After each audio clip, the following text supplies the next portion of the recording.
certificates, all those participants who require the certificates, they may email us at the IAStructE email ID. After verifying the attendance, who have attended the webinar from the beginning to the end, the certificates will be posted to their email ID. Now, I take this opportunity to introduce the speaker for today, Mr. Alok Bhowmick. He is the Managing Director of BNS Engineering Consultant Private Limited. As a bridge expert and a leading consultant, he is the current President of the Indian Association of Structural Engineers and an active GC member of CEAI.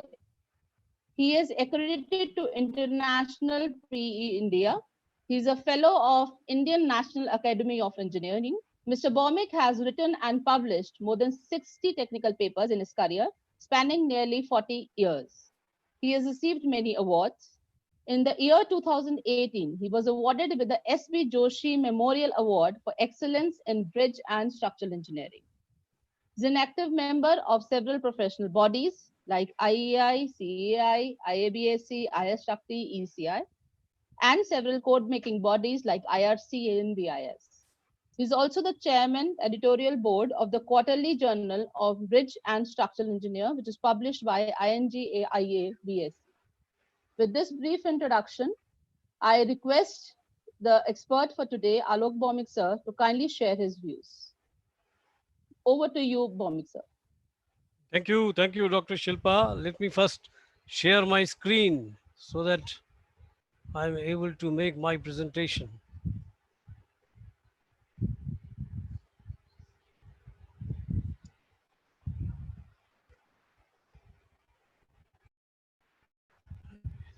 Is my screen shared? Hello, Dr. Shilpa, can you please tell me whether yes, sir, I'm audible? Yes, yes. And my screen is also shared. Yes, sir, it's audible. You are audible. Okay. Go ahead. So good evening, friends and participants.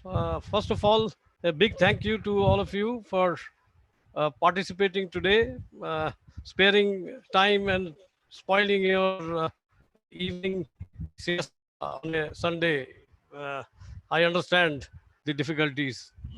I also take this opportunity to specially thank the students. I think number of students are participating today from our students chapter.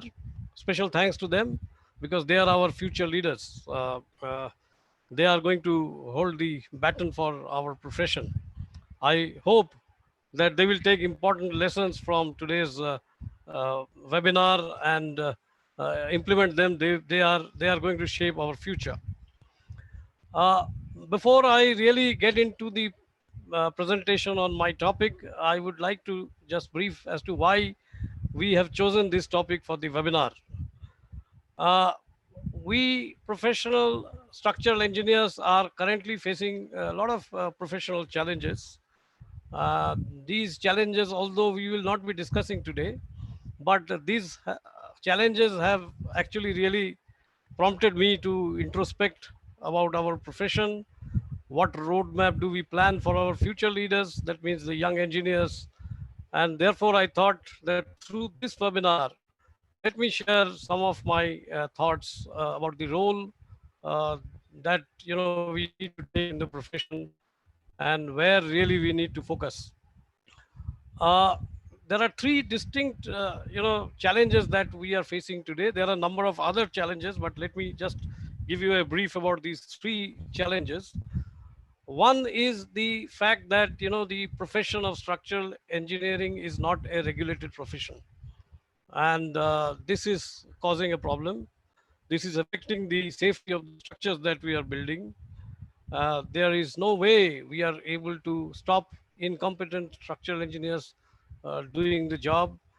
In the recent past, we have seen several failures of structures, and this is denting our image. And we feel that one of the way to curb this is by regulating the profession. For those who, I think many of the participants are well aware of this issue, but there are some who may not be well aware. For them, Let me just mention what is meant by the regulation of the profession.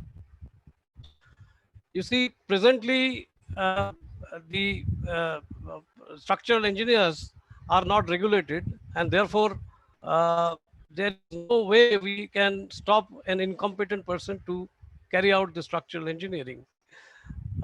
Once the profession is regulated, like our medical profession is regulated, like our chartered accountants are in a regulated manner of functioning, like the lawyers, if the profession of civil engineering, structural engineering is regulated, it would mean that a person who is performing, their competence is time and again proven. They have to carry out these continuous professional development courses, and they will have to make sure they are updated with the knowledge. This is very important in our profession. And otherwise, just after passing out of the college, you can put your brain in deep freeze and still function as an engineer. That's not what we need to do. Second aspect that is a challenge to us is the fact that young engineering graduates from college are not industry ready and are not, majority of them are not employable. I think in the recent past in the newspaper we have seen that more than 80% of the engineers passing out are not employable, and this is a huge problem for us, both in the industry as well as to the engineers who are passing out. And I think a lot of work needs to be done. Although some initiation has been done by the All India Council of Technical Education, and they are sort of talking with Engineering Council of India, which is the representative of 32 professional associations. And I think a memorandum of understanding is there by which professional training will be imparted to the students for 6 months before they actually get the degree. But I think a lot needs to be done on this front, and of course, today's webinar is not meant for that. The third challenge that we are facing is on the with the architects. Our architect friends are planning to bring amendment to the Architects Act 1972, by which they are going to ring fence the engineers, which is throwing an added challenge. By this amendment of the act, what they propose is to bring the entire engineering profession under their ambit, which would mean basically we structural engineers have to play a subservient role to the architects, and that is something which we are challenging. Now, with this, I think background, let us move forward and start the presentation. My presentation is essentially divided into four parts, rather three parts. The last one is only a conclusion. So the first part, I will talk about the how amazing, how incredible, and how awesome is the profession of structural engineering. Why is our profession so amazing? That's what we are going to discuss in the first section. The second part will deal with the need to improve our image. That is what needs to be done, because if our profession is so amazing, so awesome, and so incredible, then why are we not billionaires? So this is a question. So basically, the second section will deal with what we need to do to improve our image and to connect to the society. And in the third section, I will talk about how we should do it. Having identified the problem, first we have talked about the strength, then we will talk about our weaknesses, and then in the third section, we will talk about ways and means by which I would like to the way I look forward to it, how we should tackle this problem. And in the end, we will talk about what role structural engineers should play in future. That is only a wish list as of now, but I'm sure if we move in the direction in which we are thinking, one day and not very distant far, we will definitely have our wish list fulfilled. So let me start with the first part of the presentation. Uh, Before we get into the details, first I have to define what structural engineering is all about. Let me begin by doing that. because many of the participants may not really know what is structural engineering. So, structural engineering is a branch of civil engineering. There are several branches of civil engineering like geotechnical, environmental.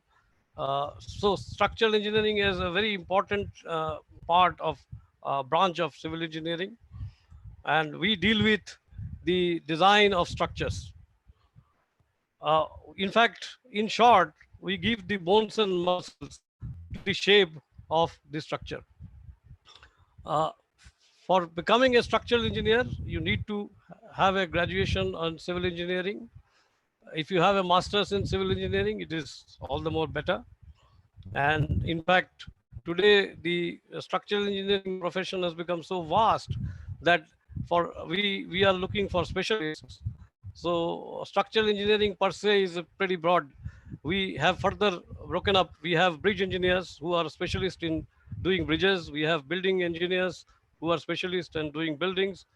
We have earthquake engineers who are only specialized in doing the earthquake engineering, and we also have wind engineers who have spent their life in handling the wind, in analyzing and designing for the wind. So it's a very vast structure, very fast field, and we not only do the original design, but we also check the capacity, assess the capacity of the existing structures.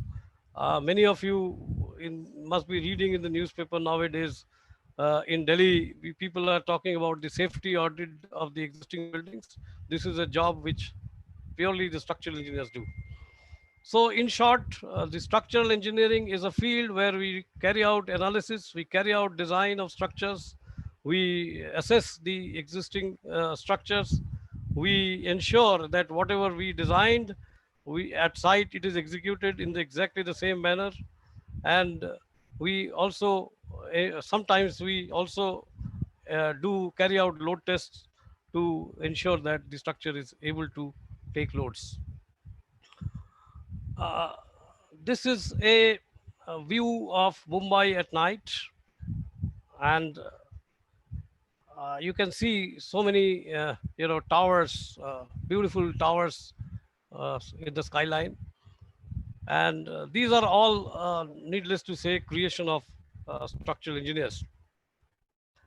Can we just think or imagine a civilization without these structures? It's extremely difficult to sort of imagine. Uh, so structures are, essential for our living, and we are the reason for their existence. Uh, have you ever imagined what would you be looking at when you go out, maybe on a sightseeing outside India or even within India, for example? When you go for sightseeing, most of the you know tourist attractions are nothing but structures. You go to New York, you will not come back without seeing Brooklyn Bridge, which is is a is a work of structural engineer. You go to San Francisco, California, and you will not miss seeing the Golden Gate Bridge. You come to Delhi, you will definitely see the Lotus Temple, the Akshardham Temple, the Qutub Minar. All these are structures, and what you see is the work of structural engineers. So, our profession is an amazing, incredible profession. We do creative work. We design structures that physically remains a testimony of our work, which we can proudly show to our children and grandchildren. Not many professions have this, opportunity. What you see here are several structures, and these I have chosen these structures carefully, which represents different periods.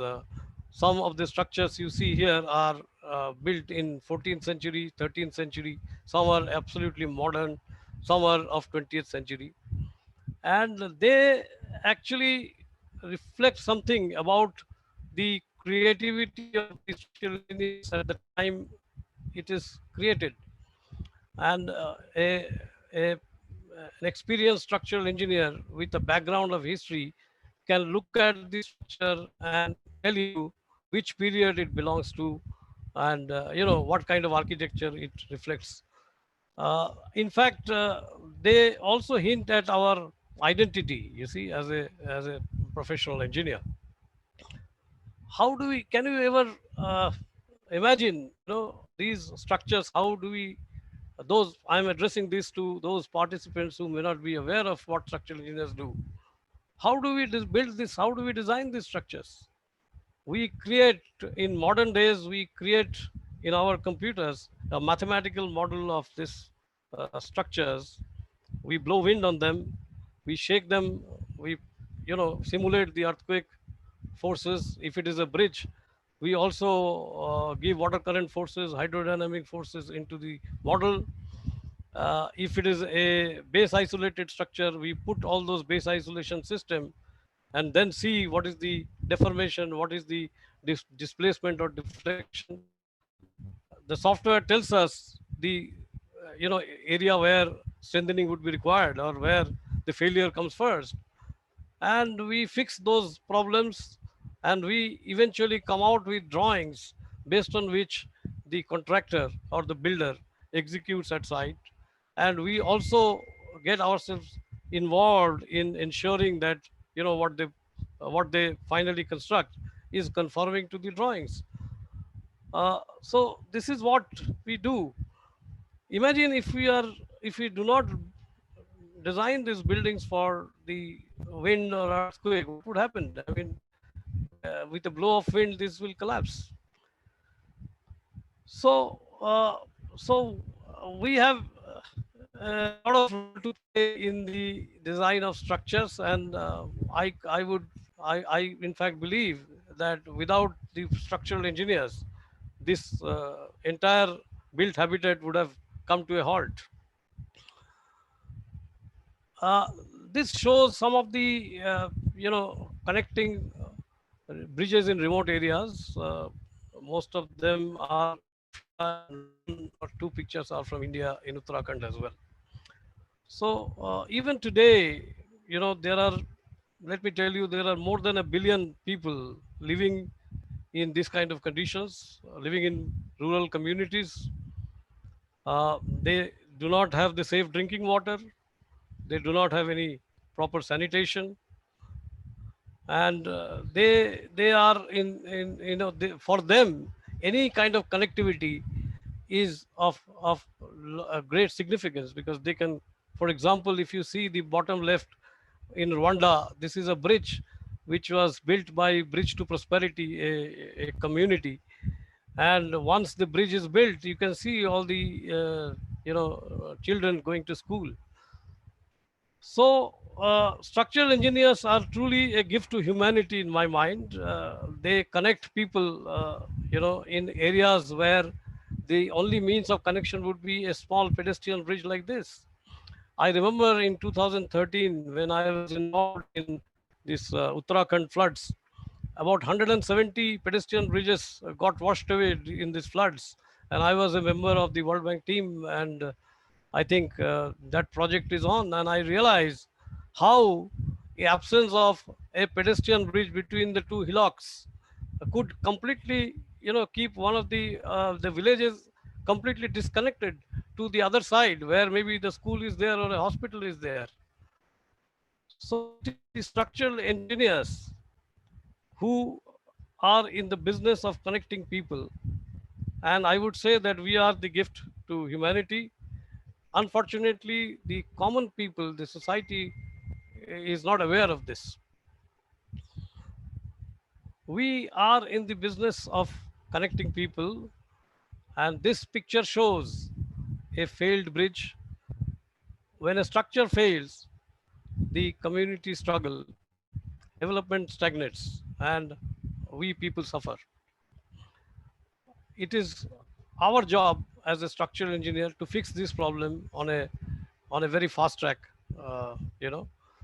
We have seen number of failures in the recent past, and you must have seen how the entire machinery, political machinery, and the public uh, puts so much of pressure, and it is the structural engineers who comes to the rescue, and whatever firefighting is required to be done to do that.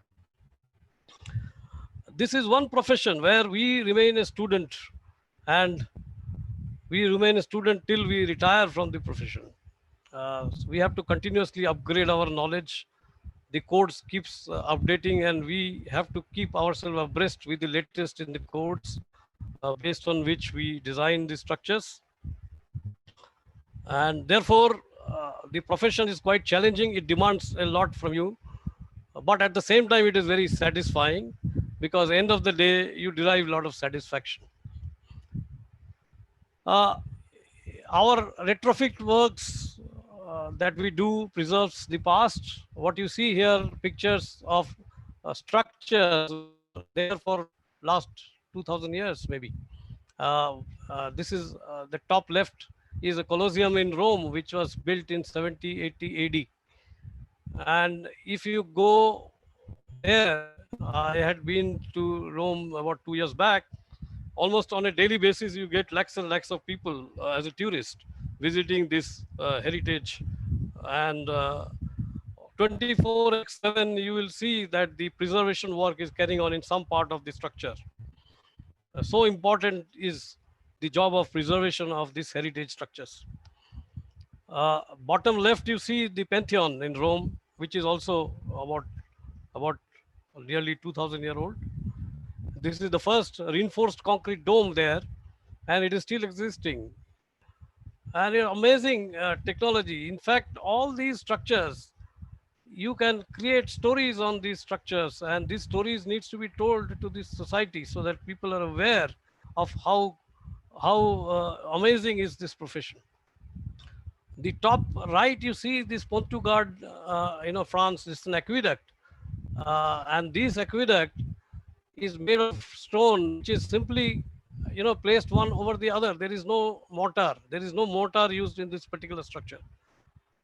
Just imagine how these heavy stones were placed at such a height, at that point in time. I mean, it's really amazing.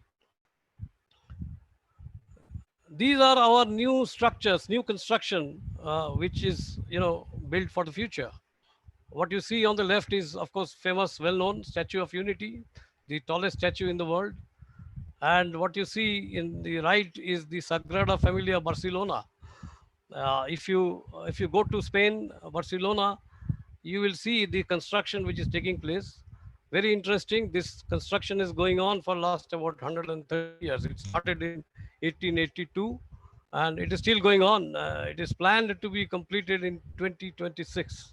Amazing structural engineering work, amazing architecture. Everything is amazing there. As a structural engineer, you feel so proud when you go and visit these places. But if you see the Wikipedia of Statue of Unity, I've just presented it here. You will see that the name of designer, structural designer, do not appear here at all. A tallest statue in the world. We are talking about the sculptor. We are talking about the architecture. We are talking about taking the credit for building the tallest statue. But I think very rarely we talk about this as a structural engineering feat, and that is what is the issue that we need to discuss. So I have come to the end of the first section, and what we have learned, if I summarize, we have learned that the structural engineering is a profession that is indispensable to humanity. We are a gift to mankind. We save lives of people on a daily basis. It's because of our profession that we will have an economic infrastructure. If we stop working, progress of all humanity will come to a screeching halt. As a structural engineer, the structures we build remain for lifetime. Our creation is an object for sightseeing by the tourists, but unfortunately, people do not know about all the amazing things that we structural engineers do, and we need to do something about this. And this will be the part of my second uh, section, which is to do with the need to improve our image and connect to the society. Let us discuss now, frankly, our weaknesses. I know many of the participants may not agree with me, but I think I'm open to discussion at the end of my presentation for a healthy discussion. Now, the question is, let's think, why are we not billionaires or even millionaires for that matter? Why is it that our profession is not so well recognized by the civil society? We have, if you see this chart, we have about 119 billionaires in India, but none of them are structural engineers. Why is it that our professional fee comes to us only after a very hard negotiation with the builder or with the architect or with the contractor? When you visit a doctor or when you visit a lawyer, you don't negotiate the consulting fee. But why is it that when we structural engineers go and ask for a fee, there is a hard bargain, and we talk in terms of, particularly in buildings, I heard, though I'm not a building designer, but I have a lot of friends working in buildings, and I understand that the negotiation to this level takes place, that if you have a 20-story building, you are supposed to do only one intermediate floor and one roof and the ground floor, rest all are some same. So if this is the level of negotiation with us, then there is something wrong with our profession. Let us think why it is like that. Unfortunately, we structural engineers make news only when there is a failure. If there are 100 structures we build, there are 99 structures which is a success, but they are not the news. When there is a failure, that becomes a news. Why is it like that? Uh, yes, of course, we would certainly need to introspect as to why there are failures, and those failures are many. In the recent past, we have seen many, and in fact, any one failure, it dents our image and it affects us professionally in a big way. And I think this is one area where we need to really do a lot of introspection. Why is it like that? The second is that, what we find is even the society is not aware as to what is the role, what structural engineers do and what architects do. Many a times, a very nice building, the general comment of the civil society would be, what a good architecture. uh, Even if there is a bridge, signature bridge, I have found many people commenting beautiful architecture, but nobody says that it is an excellent structural design. It's a state of the art structural design. So I think this is one area where we need to really do a little bit of introspection. uh, we don't get any entry in the podiums in case of inauguration, any inauguration ceremonies. In credit taking ceremonies, we don't really come in. We are not part of that. I have been invited in several inaugurations. I can tell you the projects that we have done, but we are sitting with the common people and not in the podium. During the podium, in fact, is filled with politicians. Even uh, the government engineers, the chief engineers, they are busy, to ensure seat for the politicians in the podium. Even they themselves many a times do not get a seat there. And this is the plight of our profession, and I think we need to do seriously something about this. uh, I can tell you, this picture is about a project in Delhi, which is a skywalk. And let me just inform you that there was a design competition held by Public Works Department Delhi for this skywalk, and there was a prize money of 1 lakh rupee for the best entry. We participated in this particular competition, and we won the first prize. We were given 1 lakh rupee with a good certificate. But in the next day, newspaper was full about the project, about the all the photographs given by us, all the animations, by us was in the news, in the newspaper, but nowhere the name of the consultant who got the award was there. It was all, full of PWD in the design competition. This is the design which won the first prize. But the name of structural engineer or the consulting organization was not there at all. Now, even the politicians fight openly to get a seat in the podium at the inauguration ceremony. We have seen that uh, in Delhi. But have you ever thought as to why do they do this? Why is it important to get a seat in the podium? Well, the answer is very simple. Because if you get a chance to sit at the podium in the inauguration, media will take your pictures. Your pictures will be there in print media or in the electronic media, and you get the attention. And we structural engineers are not getting attention at all. Something seriously wrong with us. Let me, give an example of how important is getting attention and what needs to be done. This is the picture of Andy Grove, who is the former CEO of Intel. When IBM started creating the PCs, way back in 80s, I think early 80s, when we just graduated, IBM had the Intel micro processor chip inside. Nobody heard about Intel initially. They were only talking about IBM. The IBM machines used to sell like hotcake. And this gentleman, Andy Grove, who was the CEO at that time, realized this, and then he changed his business strategy.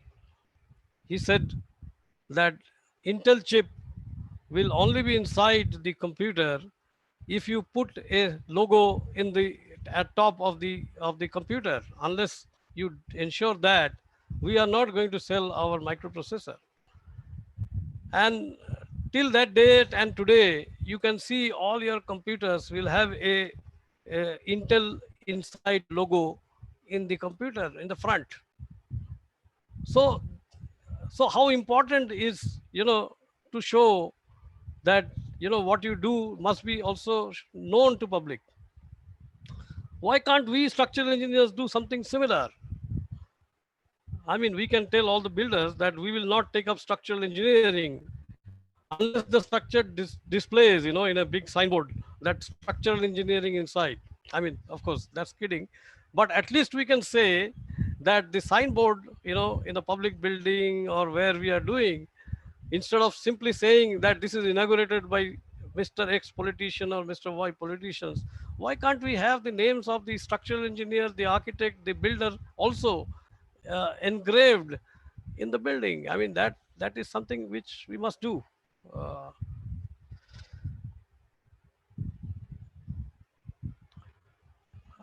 Coming to the next issue that is related to the architects, we all know that the architects and engineers, they are generally in conflict.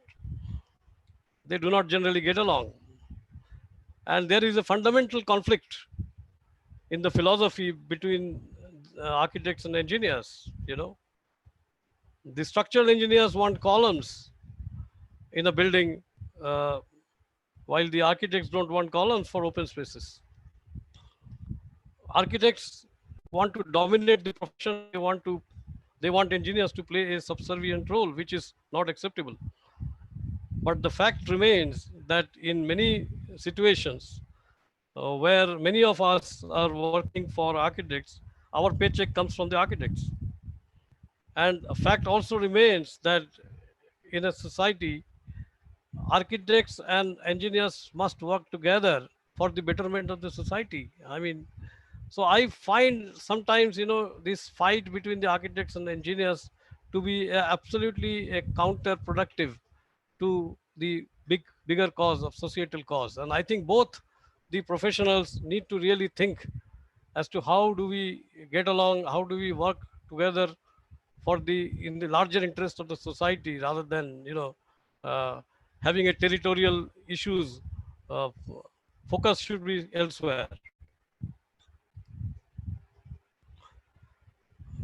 Low fees are affecting our profession's ability to attract and retain the smartest graduates, and this we know. Brightest minds in the field are leaving to pursue alternative careers. In fact, many of our own children are, we are, yes, you see, they are not able to convince us as to, why they should not go to other profession, why they should stick to this structural engineering. So this is a very serious issue that should bother all of us, and we need to work to come out of this problem. Uh, you see, as far as the fees is concerned, just imagine that we get about, if you are working on any building or bridges, we get our fees in the form in the range of about 0.3%, 0.4%, 0.5%, in this range generally for structural engineering. Uh, we design the structure and we are responsible for the structure for rest of our life and for the design life of the structure. Our fees is related to the construction cost. This, the building that we design and constructed, once constructed, the builder sells it for maybe 5%, 6% of the selling cost. And they do it maybe not once, but maybe twice or maybe thrice. So what they get from the building is many times more than what the structural engineer gets. And he is responsible for the safety of that structure till the structure meets its own design life. I mean, there is something seriously wrong in this system, and we need to really, worry about it. Many clients and owners, would try to argue that our profession is not about money. Our profession is about serving the people, and so why do we need a lot of money? Please don't believe in such arguments. Serving public is great, but serving humanity is also amazing thing, which we are doing in any case by in this profession, being in this profession. But I think we can serve humanity much better if we have money in our pocket. And I have also seen many people arguing that money doesn't buy happiness. They will tell you that you know and I think I don't believe in this argument. Money is an important factor to bring happiness. In fact, it is because this profession doesn't show money that we are losing very brainy students to come and join this profession. That's the problem. The people are not attracted to this profession only because they they feel that there is no money, and this situation must change.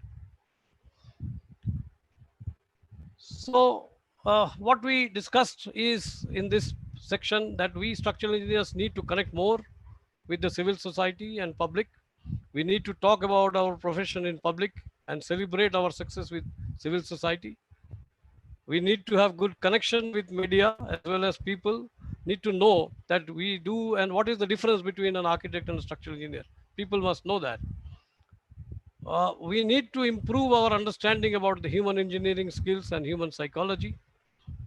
These subjects are not taught in engineering curriculum, unfortunately, but we deal with human beings day in and day out. So a good understanding of human engineering skill is important. So with this, we come to the most important part of my presentation, that is the art and technique of getting what we deserve. Uh,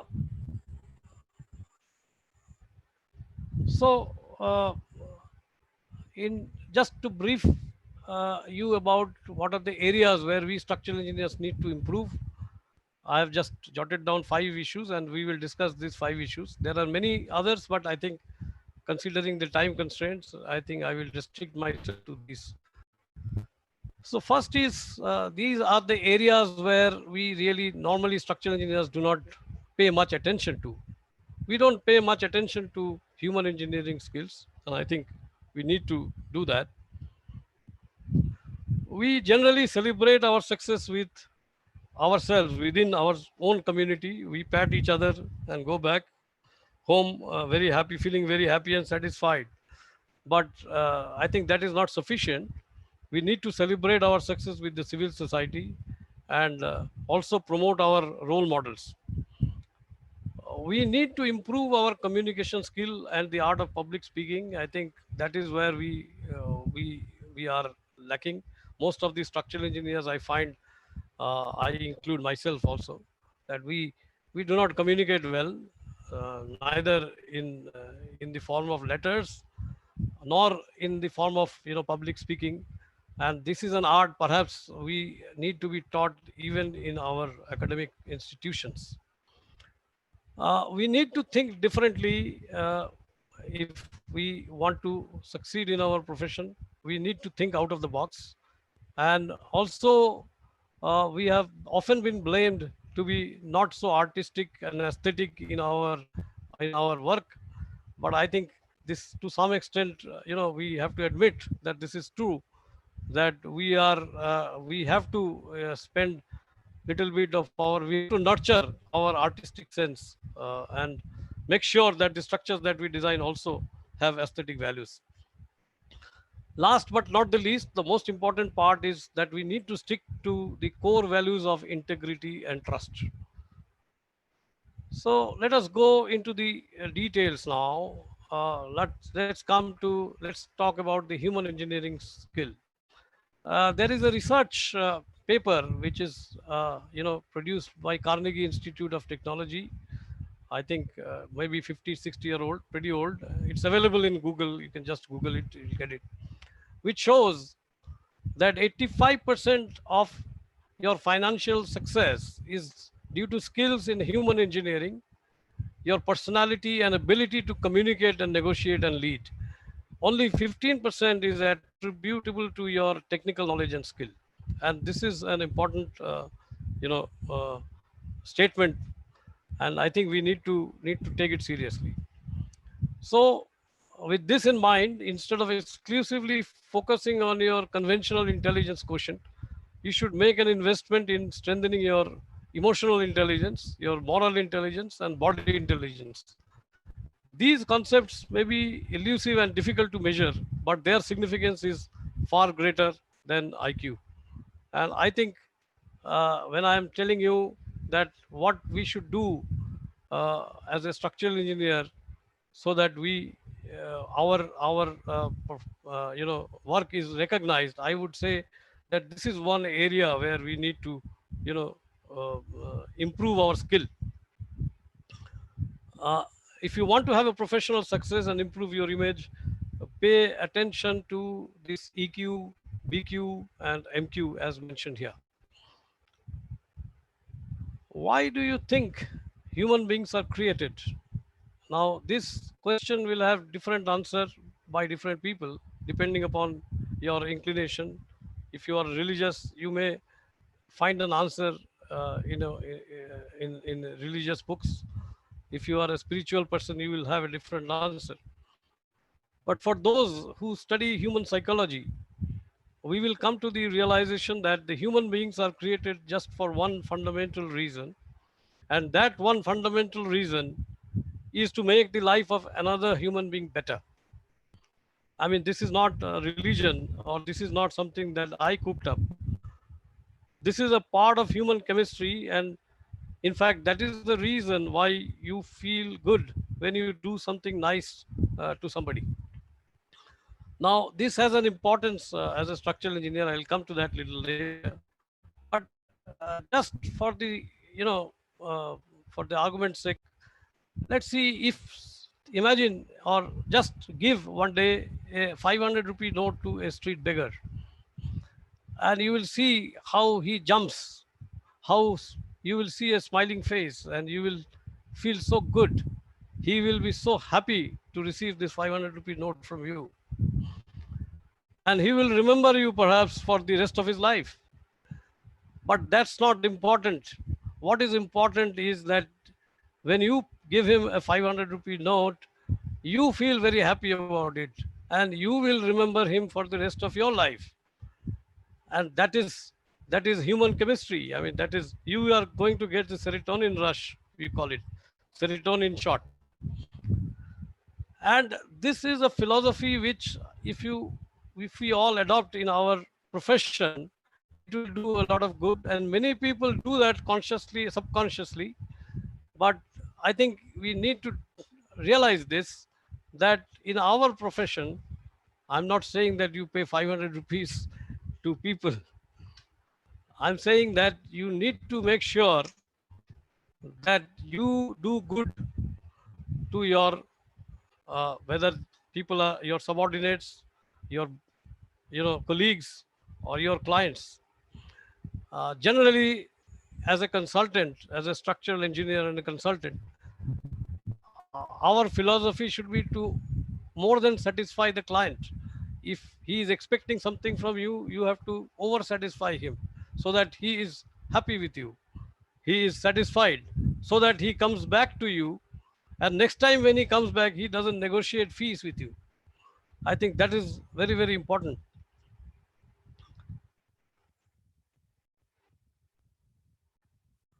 Next question is, what makes people like or dislike someone? Uh, I think in our day-to-day life, we have, this is something which we experienced day in and day out. We many a times in many offices, you like your boss, you would like to be with him, you would like to be interacting with him. You feel good. uh, it can be reverse also. So many a times, you find your boss to be a bit repulsive, and you would like to avoid him. So why do you think people like or dislike someone? I mean, what is the reason? And one reason that that I can tell you is, uh, from the perspective of human engineering skill, is that you like a person or dislike a person because when you are with them, you feel better or you feel bad. I mean, if you like a person, you like a person because when you are with them, you feel good about yourself. That is why you like that person. So when you feel good about yourself, that means that person who is sitting opposite to you must be giving you some positive vibes, who is making you feel comfortable and making you feel that you are very good at your work. That is why you like him. When you like him, actually you are liking yourself.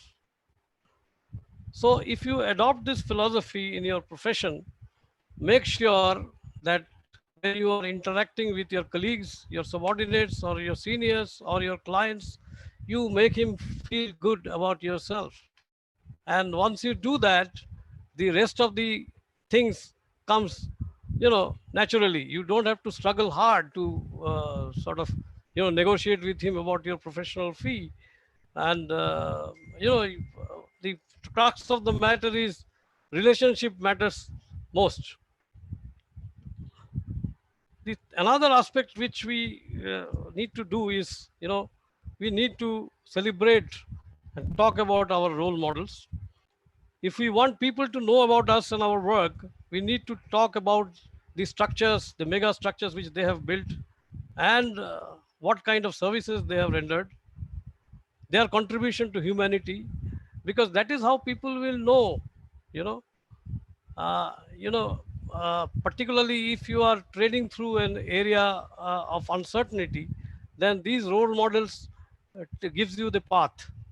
And talking about them, publishing their works helps I think, the profession a great deal to deal. Even the society also slowly and slowly will come to know about them. And let me tell you, we have in India a large number of such role models. I have only projected 4 of them here in this, but there are many others. We have here Mr. Mahendra Raj's photograph. I can see that. He is 96 and he is the founder of our association, Indian Association of Structural Engineers. He has done a marvelous work in the field of structural engineering. Unfortunately, the civil society has not recognized his work so much. He is yet to get a Padma Shri, which he had long ago deserved. But that's the problem is, with our profession, it is the profession of structural engineering which is affected, because Mr. Mahendra Raj has not received a Padma Shri. Personally, he is not affected much. The profession is affected much more. It shows that we need to do something so that our professionals and our role models are recognized.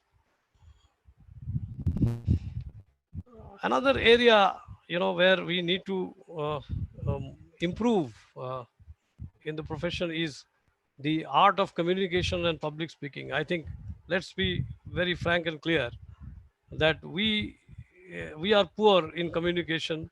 We shy away from public speaking, most of us.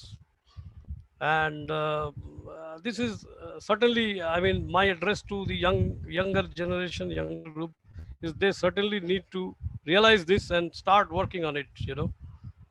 We need to talk about our structures.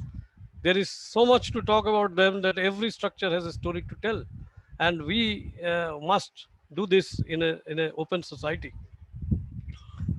uh, Many a times we have seen, in media, in public forum, architects are trying to talk about the base isolated structures for earthquake safety, and I sometimes feel, very depressed. Architect is explaining how the base isolation takes place, and implied in that is that, the architect is responsible for the base isolation techniques. It is entirely the job of structural engineers.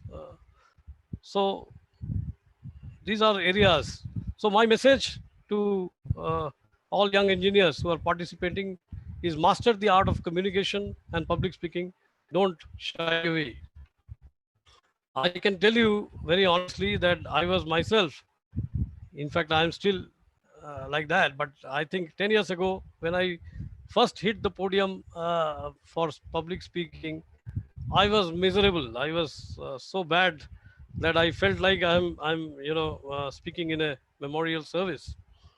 And I, at that time, thought that this is the first time and perhaps this is the last time I'm speaking.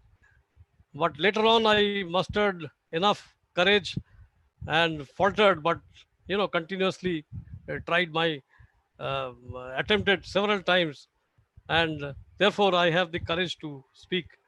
But I think this is something which the young engineers must inculcate in their habit.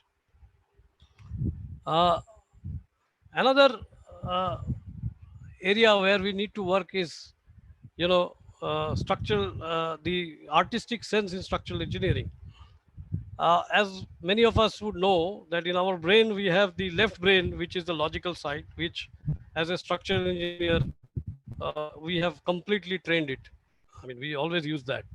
But the right brain, which is the artistic side, is not nurtured. It's the side which makes you different from the crowd, and it's very important that you be different from the crowd. Let me tell you that uh, this aesthetics in structure is not merely the responsibility of the architects. I mean, many a times I have met several engineers who say that no, no, no, this aesthetics part is not my cup of tea. This should be dealt with by the architects. That's a wrong notion. That's a misconception. When we build a structure, uh, I mean, there are many structures where architects are not involved. For example, in bridges, architects are not involved. So it is our responsibility to make sure that the bridges and the buildings that we do are aesthetic. And as I mentioned, that one day you will be taking your grandchildren to show that this is the bridge or building I have designed. What if these grandchildren tell you that uh, uh, this is not aesthetic, it's not elegant? So I think we need to really worry about this. We need to think differently if we want to be recognized. Because when you think differently, you are interesting and people listen to you. When people listen to you, they generally will follow you, and generally, if they follow you, you will get what you deserve. A good example is Apple. Uh, you know, Apple computers. Why do you think that their products are so incredible and innovative year after year? Because everything they do, they believe in challenging the status quo. You know, they think differently. They make their products beautifully designed. If it is a combination of, you will see very carefully, Apple products are a combination of technology and art. I mean, there is aesthetics, there is a high level technology, and they are different. So therefore the price doesn't matter. People are willing to buy the Apple computers or other gadgets of Apple. They don't negotiate the price. So I would compare this product with our profession of structural engineering. We should make ourselves and put ourselves in a platform where people don't negotiate with us the fees. So our service have to be of that class. The last point which I would like to highlight is about the most important part, which is trust. We must win the trust of people around us, and the trust would be basically a combination of loyalty, integrity, and the ability, all the three put together. So this trust is something which we need to build right from our as a right from the beginning as a fresh engineer. uh, how do we do that? I know it is not so easy. It is easier said than done, because when we enter into an industry, we face many situation where we cannot ensure that we are doing an ethical work. That will be hypothetical, because many a times your boss will tell you to fudge the timesheets. You may end up somewhere where the vendors will be seeking favorable contract conditions from you. If you are in the supervision, construction supervision, many a times you will face a situation where you will be asked to endorse a inspection report where you may not agree with him.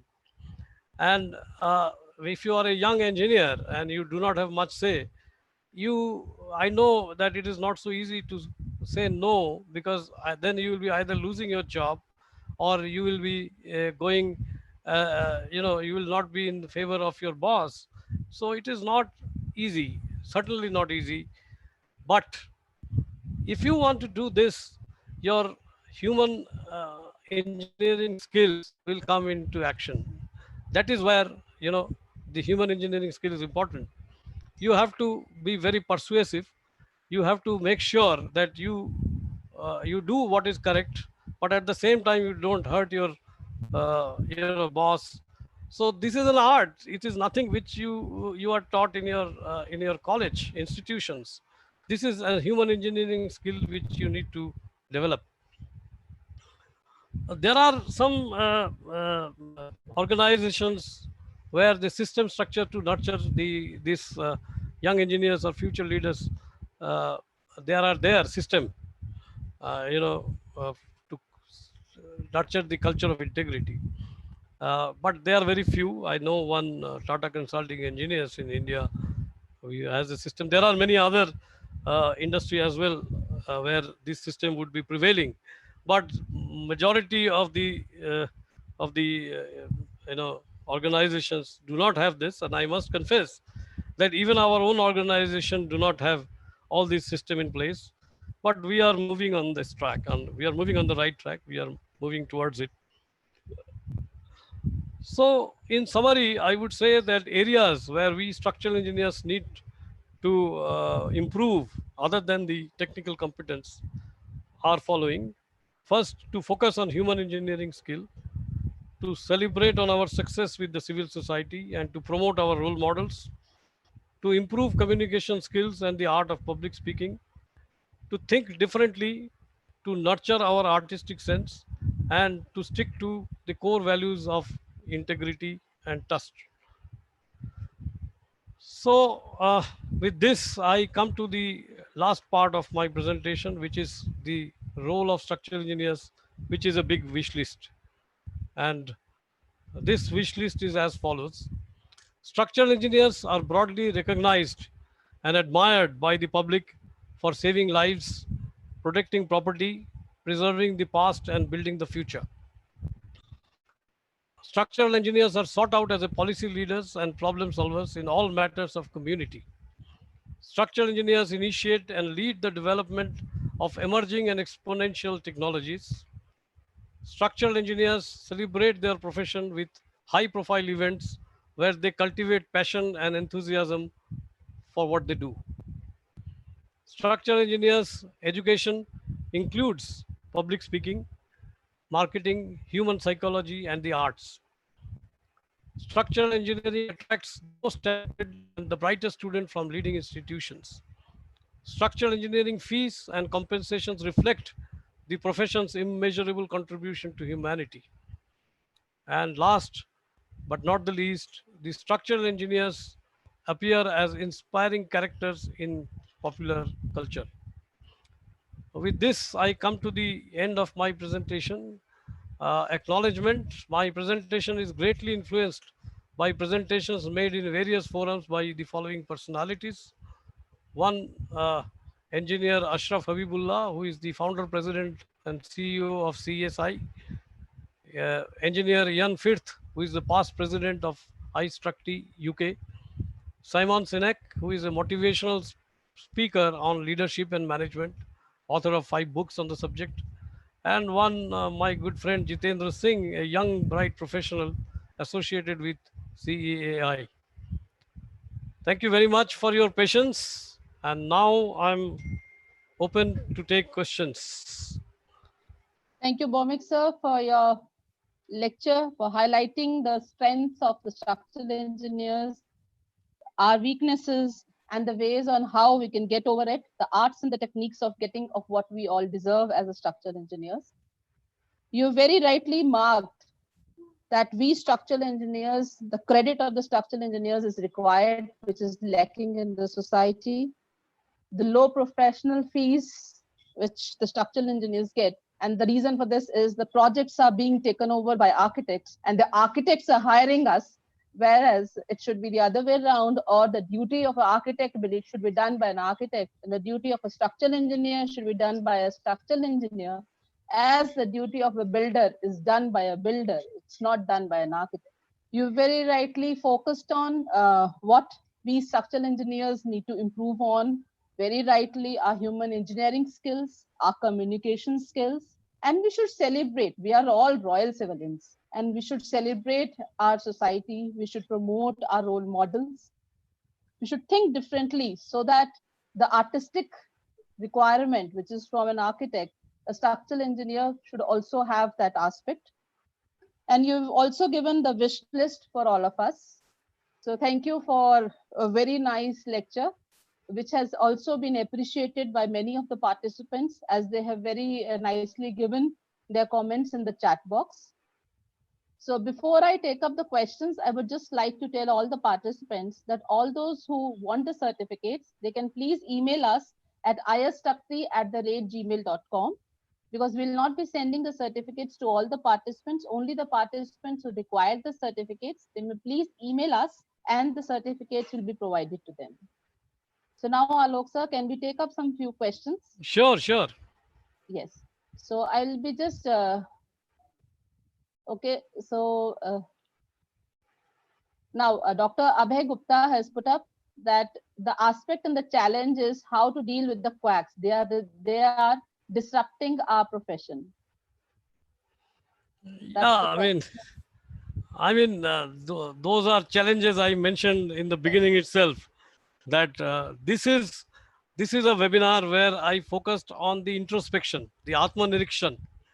We have to separately deal with the other challenges which I mentioned in the beginning, and we of course have to deal with it, and that is difficult, but fine. But I personally feel that if we are strong from inside, then the other challenges reduces automatically. So I think more important is to put ourselves in a higher pedestal. Right. The next question is by Mr. Hegade. He says that when the collapse take place, on media commentators are the architects on structural failure. This is the state of affair. Yeah, Yeah, this is, very precisely. That's what yeah. I mentioned, that something is wrong with the society where they do Thank not you. know what structural engineers do. And we only need to correct that. We have to make sure all the professional associations like IAStructE, like CEAI, like ACCE, all these professional associations who are working for the civil engineers and the engineers per se, we need to really do the course correct. And everybody should know the who the structural engineer is. Yeah, yeah, Everybody knows about the architect. Everybody knows the structural yeah. engineer So should be like the efforts put in by a structural engineer should be well recognized. Okay, so there is some very true. question about how the load transfer happening here. I think this was with respect to the skywalk that you showed where you have won the prize. I think at that time this question was put up that how the load transfer is happening here. Very good. Would you Okay. like to answer that? So that is a technical question. I thought Yeah, this that's a webinar technical was question. was, but yeah, okay. That, in the skywalk, you will see a tubular structure, which is a space structure. Actually, it is a space structure, and the entire roof element of the space structure is modeled. It's a part of the structural element in the design. Okay, so I think there are some questions which are with respect to that the architect people have one registration in the Council of Architecture, but as a structural engineer, we do not have a common registration in India. I think you can put some light on the engineers bill so that everybody comes to know about it. Something of that Okay, sort. so Uh, you see, engineers bill was initiated about maybe 30, 40 years ago. Originally, it was initiated through Ministry of. First of all, there was no ministry who was identified to deal with this bill. Later on, after a lot of discussion, it was identified as Ministry of Human Resource and Development, who will take it forward. But that process failed in 2013, where finally MHRD informed the various associations that, look, we are not thinking of engineers bill now. It stopped. But good thing is, in 2018 or 2019, Mr. Sridharan initiated second time, and he wrote to the PMO, and through PMO this came back again, and again MHRD was asked by PMO to come out with the engineers bill. Through All India Council of Technical Education, a draft bill is now there, which is in a pretty good shape. And I can tell you that we are many of us are seeing light at the end of the tunnel now. Hopefully, if all goes well, by middle of next year, we should see this professional engineers bill through. Thank you, sir. And the next is, can you put more brief on the Architects Act 72, and is it going to be a problem to the structural engineers? Yes. So, see, the Architects Act, which was passed by Parliament in 1972, this act protects the title architecture. That means anybody who is not qualified as an architect cannot put architect in front of their name. So it only protects the title of architecture. It does not protect the service of architecture. Now, you see, architects claim that the planning of building is a service which only architects should provide. So they are trying to now, after having failed to change this act, they are now trying to amend the act, and they want to bring in the profession of architectural services as a part of this act. And in the profession of architectural services, engineering is also included there.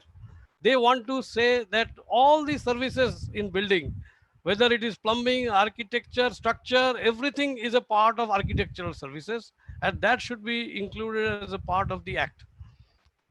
And obviously, the engineering fraternity is not happy with it, and we are trying to stop that. But as it stands today, the Architects Act only protects the title architecture and not the profession. The next question is, if you would like to ask, give the details of how to get the details of the role models of structural engineering. I think on the web, Google, we can just Google it up and or IAStructE can Yeah, take but you see what we have decided of late. If we have in IAStructE, we have a magazine, quarterly magazine, which is called Structural Engineers Digest. that. And in the last week meeting, we had decided that henceforth, in every issue of the magazine, we will put one, article on the role model, and every time one role model, his history details and what he has done will be covered. But I think in by and large, all the we should talk about our role models very loud and clear to this in the society, not just within our community, as I mentioned, not just within the structural engineering fraternity. Within our fraternity, everybody knows who Mahendra Raj sir is, but Yes. how many people outside our fraternity knows about Mr. Mahendra Raj? Very few. The next question is by Mr. Siddharth Shankar. He's talking about why people are giving importance to aesthetic value, not to structural engineering, and how structural engineering is directly related to the safety and stability. Everybody Well, gets attracted by something which is very yeah, nice to see, it's see quite to natural, eye. it's quite Yeah, natural. If you like something aesthetic, even as a structural engineer, you appreciate. It's a very yeah, good aesthetics is extremely important. It is. Don't think that aesthetics is not important, but only aesthetics is not sufficient. If architect has imagined a particular shape or for particular aesthetics, to give bones and muscles to that shape is the job of structural engineer. And if he doesn't do that, if the imagine if architect has done a very good work, but the engineer could not execute it properly, the workmanship is poor, end of the day you will not get the same finish, and the architect's imagination will not be realized. So I think it is very important that we also respect the need for aesthetic design. and sometimes like an architect can some view something which is structurally not stable, and then comes the role of a structural engineer who actually have to take a, you know, then a step whether this thing is going to be actually come to the land or not. Because architect is, as a teacher teaching an architecture student, they are not at all, interested in knowing about that what the reinforcement needs to be put into, what is the grade of the concrete. They're not at all interested in this. They are just interested in the aesthetics, how good my structure is going to appear into. They are not at all, interested in about the details of each structural element. Yeah, Okay, but so move. Yeah. you see, in architecture, they are nowadays being, I think, this sensitivity about the importance of structure is being taught now in architectural profession, I can tell you. So you see, we have to educate the our younger generation about all these. You see, I always say to my architect friends that architect and engineer's relationship is like that of a husband and wife. You know, they They have to have go to hand together. in. They have to go. They have to get along, whether they like each other or not. So if you have to get along, it is better that you gel, and you work together. It will mean wonders if both the professionals can work together, respecting each other. The problem here is of respect. Yes. Right. The next question is why have we missed our failures as a profession in unison? A very important cause for low income is our low esteem about ourselves. The profession is unable to follow a code of conduct, especially in terms of demanding a remuneration worth the input we are making. And how our esteem goes for a toss, and in turn we lose the young, bright brains forever. This Yeah, is, I I mean, think, is putting up the recognition of ourselves, because can we you are can we're you taking up the remuneration for the. Shilpa, Can I your repeat it voice again? is breaking. Your voice is breaking. Can you repeat again? Okay. It is about the failure of our profession because of the low income that we people are taking, and because of the code of the conduct, especially in terms of the remuneration. So that is what is being put up. That why You is see, it is that so? Yeah, so that is precisely what the webinar I have talked about. Why is it so? Is because we have to first look at ourselves within. Why? See, ultimately the fee is market driven. Let us understand it very clearly. You may say that I will not take less than X amount, but if there are 90 people who are willing to do it at a lower fee, then after some time you will also bring down your fee. It is market driven. So we But have to some, change the market. yes, So some how do we ethics do should that? be there. We have to, we have to first of all make sure that we provide service which is different class, and therefore the client, if you really see from the client's perspective, our fee is nothing, it's a peanut. If X is the construction cost, we are talking about Point. 1%, 1.5% But as a rational or reasonable fee, let's say, which is nothing.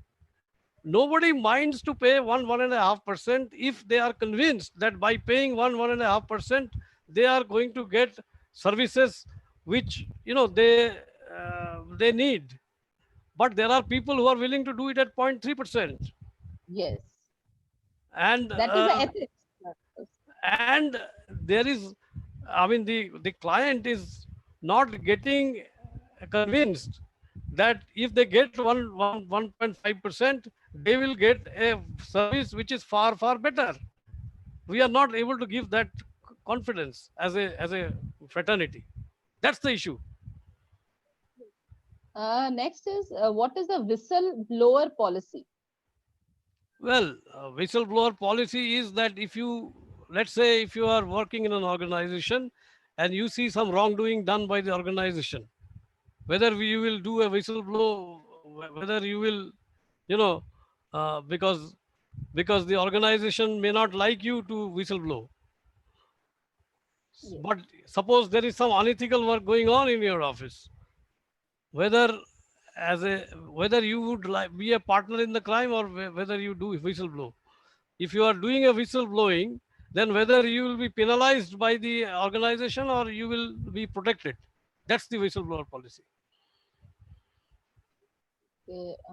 Now, other questions. Okay.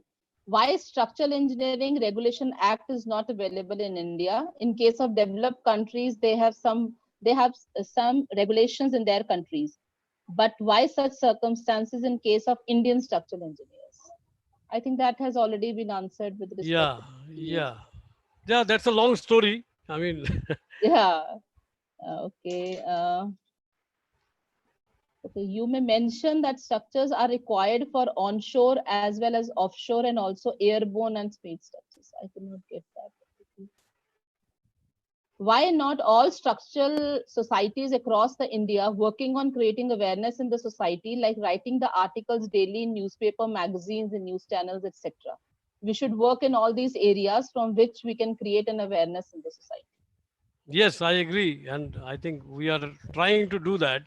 And I think our SED, which you have just rightly said, will be a one step in this Yes, direction. yes.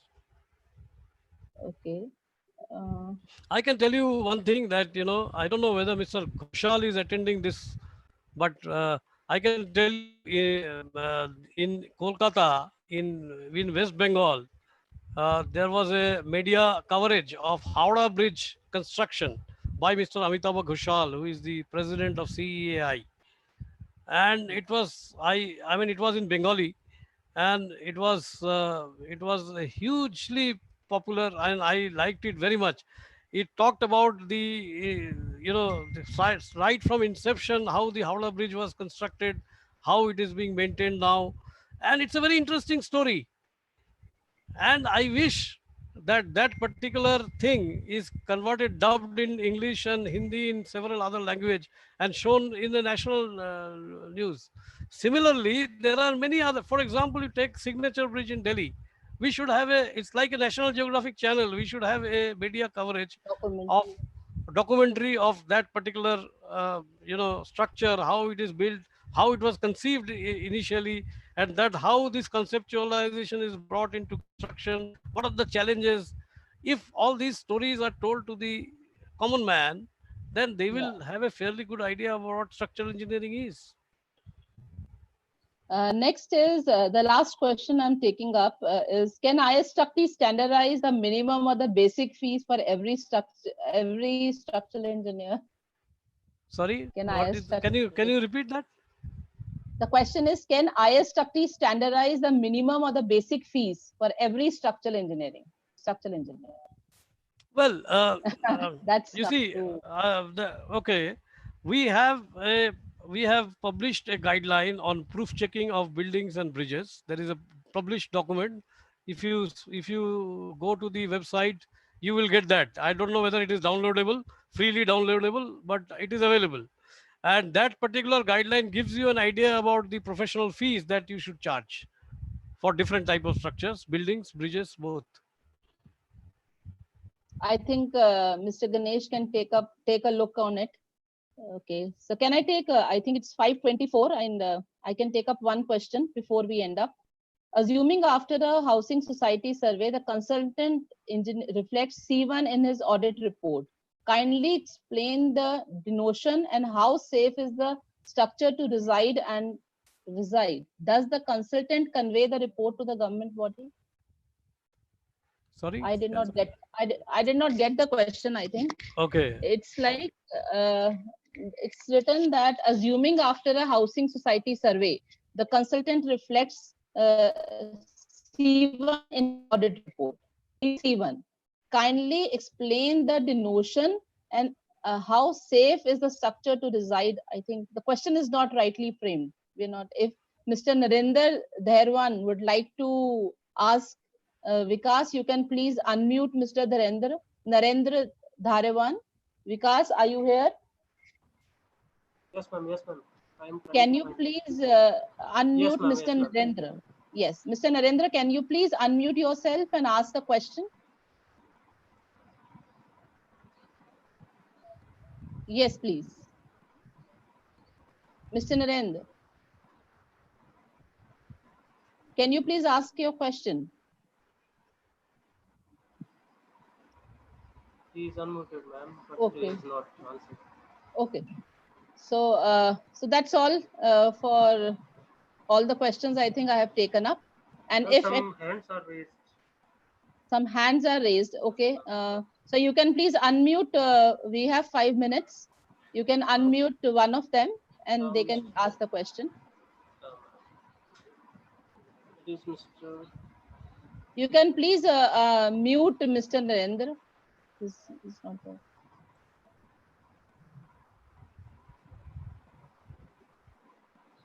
Mr. Ramesh Babu, you would like to ask something, please? Dr. Harshvardhan is there. Yes, Yes, sir. Alok, I very much enjoyed this presentation. It is so Thank critical you. for us. It is so critical for us to look at ourselves every now and again and see which path to take and modify our route. Introspection is very, very critical for your own ethical development, apart from the profession itself. We are part of the profession. So our own growth will itself reflect in the upliftment of the entire professional standard and the ethics by which we are governed. So that is something which is, it's not for the body to do or a body to impose upon us. It is for us to come into that paradigm where we ourselves are ethical, and that requires a sort of self-integrity, a self-ethical behavior on our part. So that was one thing I wanted to add. The other thing is for the young students who are probably on this panel listening in on this event. What we don't teach in our colleges, and which I'm very, very concerned about, is conceptual design. Beauty comes, form and function and beauty all evolve from a set of constraints based at site and the materials you have and the form shapes you want, etc. All that evolves through interaction. It may be interaction with an architect, a planner, maybe a multidisciplinary team, and so on. So the whole functionality, aesthetics, the location, the concept, all that comes from conceptual design and planning. And that is not taught in our AICT courses, which is a critical lack, a fundamental failure, I would say, in our education system for building thinking, ethical, both sides of the brain, as you put it, are come into play only in the conceptual design earlier on in the structural phase of in the life cycle of the project. That is the other thing I wanted to add. And third, I want to tell you about, yes, celebrating. I did see my father there in one of the lower slides with one of the four Yes. plates. I did recognize. It took me a while. It's a little faded, but yes, legendary T.N. Subbarao. Yes, Yes, you yes. know, to celebrate where we fail to take credit for what we do and show that to society. I'll tell you about the Jammu Udhampur rail link, where there is a bridge which is called Bridge 20. Railway numbers, they're bridges by numbers. And on that Jammu, it is a 154-meter truss span. 22 meters high is the height of the truss. And there are two such truss spans which were launched across a complete hollow valley on a 90-meter tall slip-formed pier. Both these were records in India at that time. And until 2 years ago, this 154-meter truss span, I got to know held the world record, which we were not aware of at all. I mean, nobody celebrated this, not railway. We as engineers just designed it. We were not looking for some records. We wanted something to push the project and do it. And we came up with this innovative solution. And till 2 years ago, till China made a 2x156 by 2 meters, 2x156 span, again on a railway line, to beat our record, which had stood for more than 14 years. So that's, that is where we lack. I'm confessing to you that I didn't myself realize the importance of what we had done. The signature bridge on which we are consultants again. Yes, where is the celebration? Even at the inaugural function, it was all speeches by politicians, and none of us even got a chance to say anything about what we had spent, 8-10 years of our hard work in. Yeah. So there was no celebration for us. The moment was taken away. So the point really is we have to focus now on what strategies we want to take in order to push our identity and snatch it away if necessary from the architectural paradigm, if necessary from those who are politicians who want to underplay our importance. But we have to forge our identity now. And this is what I'm appealing to the young minds here. Think more about getting dignity to your profession and be ethical, and see how you can speak more about the issues that our profession, and build up the sort of image in society, which Alok has very clearly put to you all today. With this, I want to just close. Thank you, Dr. Subbarao. Very well said. Ma'am, there is Professor I think Mahesh Professor Tandon. Mahesh Tandon is there. So, Yes, and Dr. Ashwath Yambu. words of wisdom from Tandon Sahab is required. Okay. Thank you very much. As usual, Alok, a very good presentation. But I would like to add a few things, because there are so many young engineers who are in the audience, that many psychologists have come to a conclusion that it is not necessary to be a millionaire to be happy. There are human needs are, first you must satisfy the basic needs, which means that you must have something to eat, and you must have a house, and maybe all basic amenities that you require to live a dignified life. The human being is not satisfied with that. Human being wants something much more, and that is something which is something to do with creativity, something to do with beyond what is just immediately available to you. And for that you have to search. Of course, in the olden days, we had yogis and people like that who had one way of leading a satisfying life. But in this day and age, that of course is a path which is always open. But you require something else. You require something which excites you, which brings you something else in life, which is more than just money. I've not seen very many people happy who have got a lot of money. But I can tell you, there are a lot of people I have seen who are happy, who have created something. And so it depends really on what the young people of today, what their aim is. Is it only to earn money and keep on earning more and more money, because I think that is one way to go. But it is not the way to go if you are looking for living a life which gives you some satisfaction. Money will not give you that. So you have to find some other opportunities, some other route. And one of the ways is that you get interested in the work that you are doing and bring the satisfaction in your life from that. And that is, to my mind, a structural engineer has a unique opportunity in that, because he's the only person who can create a structure, a monument which he can see during his lifetime. It is built, he can visit it. I think this is something which can give you satisfaction. It can give this satisfaction to your children, to your family, which no money can give. So this you must remember. I think that for the youngsters particularly, that please don't forget this. This is this is all the words of wisdom that I can think of. Okay, thank you. Thank you, sir. Vikas, can you please unmute Mr. Indrajit Ghai? He wants to say something. Yes, ma'am. Hello. Yes, sir, please. Good evening, sir. Good evening, Bhowmick sir. Aapne, in the very much beginning, you said this program is especially for young engineers. You have posed so many challenges in front of young engineers. And I think in some other webinar on some other platform, you should give the solutions also to young engineers. वो तो already बहुत issues से घिरे हुए हैं. हमने उनको एक और challenge दे दिया. Number 2, जैसे अभी Mr. Tandon ने कहा कि भाई it is not only money, and he started with livelihood. Yes, livelihood is first. I feel in before livelihood it comes your health. कि तुम खुद तो भाई ठीक हो, खुद ठीक होगे तभी हो सकते हो अगर आपका infrastructure है. Thirdly, you said we are being paid as peanuts. मेरे को I do not know the background of this peanut जो word बोलते हैं. I feel we are not even paid. जो peanut के छिलके होते हैं उतनी फीस भी नहीं दी जाती. Peanut भी मिल जाए मेरे ख्याल बहुत है sir.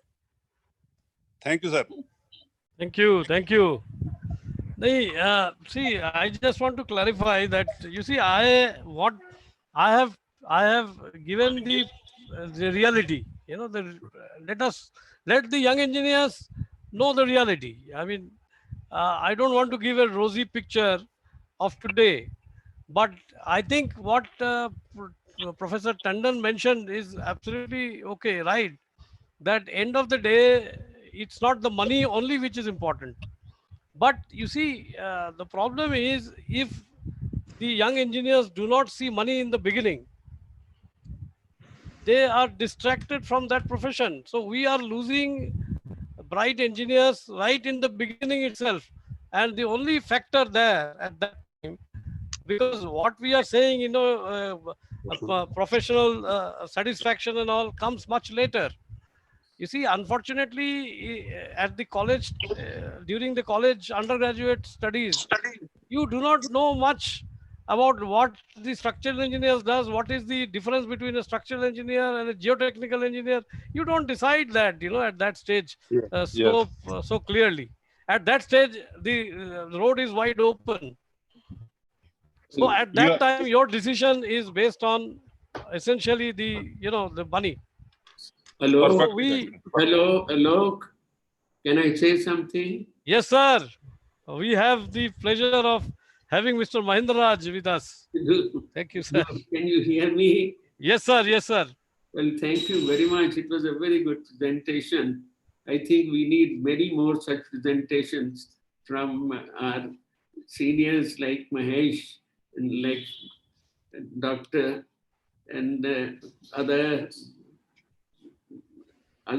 senior people, because I think the society must be told what is the role of the structural engineer in order to create built environment.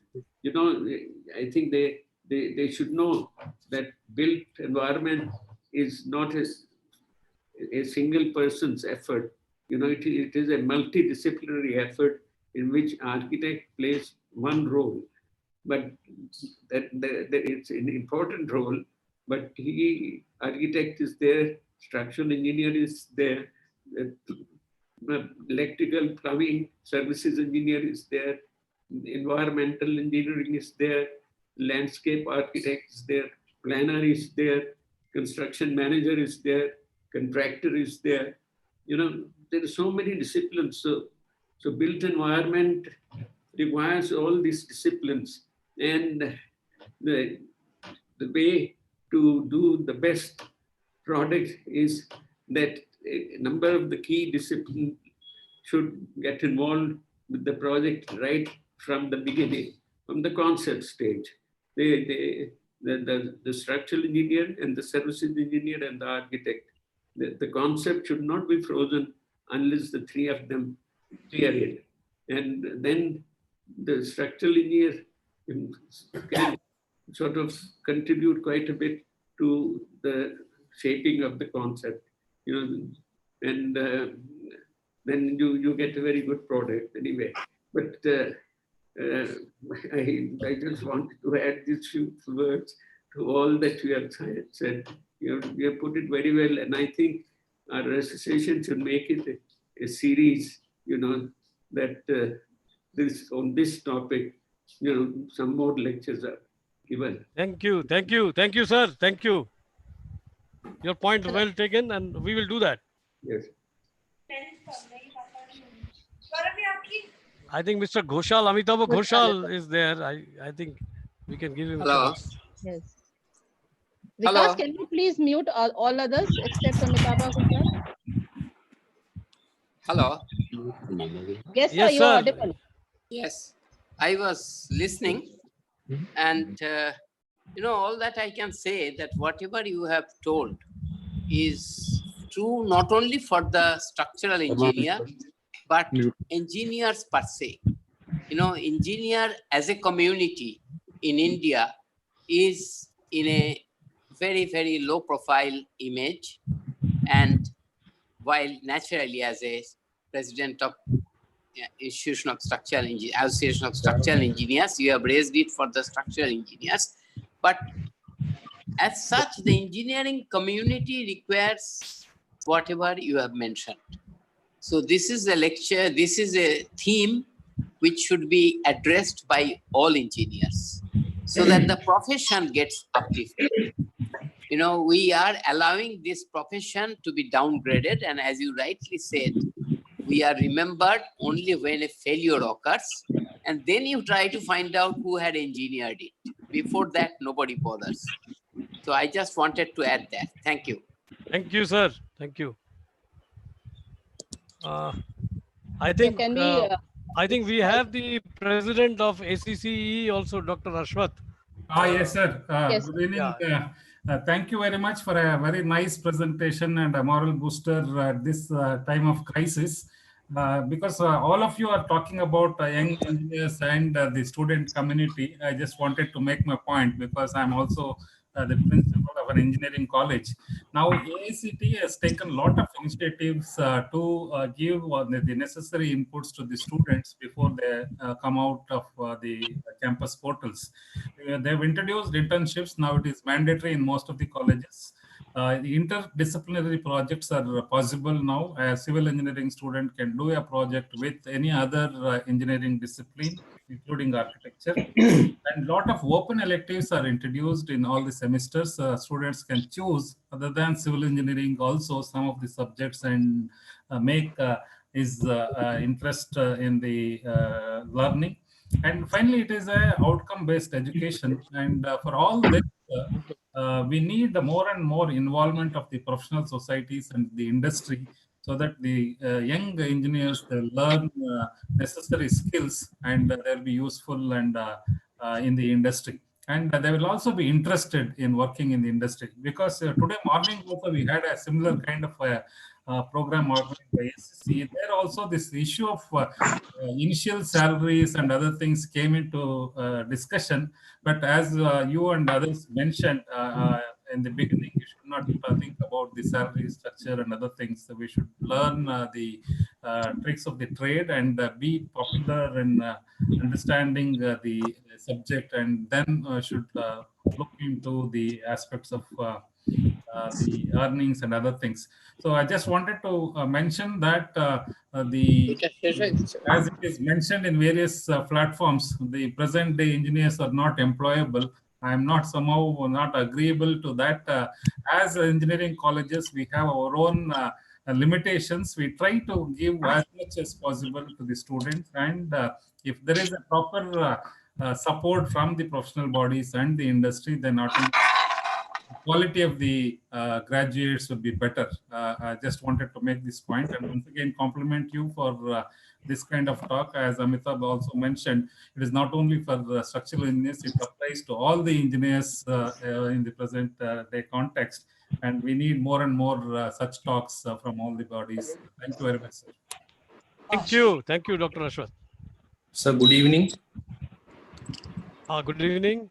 Sir, this is Mohammad Kazim Ali from Hyderabad, sir. Yes, yes. Sir, actually, I'm a structural engineer. The most used word is in the webinar that the young engineer from Hyderabad. I completed my structural engineering in the year of 2015. So I really very thankful to you, sir, because you have given a wonderful webinar. And after hearing this webinar, I feel like I have a very strong structural engineer's background.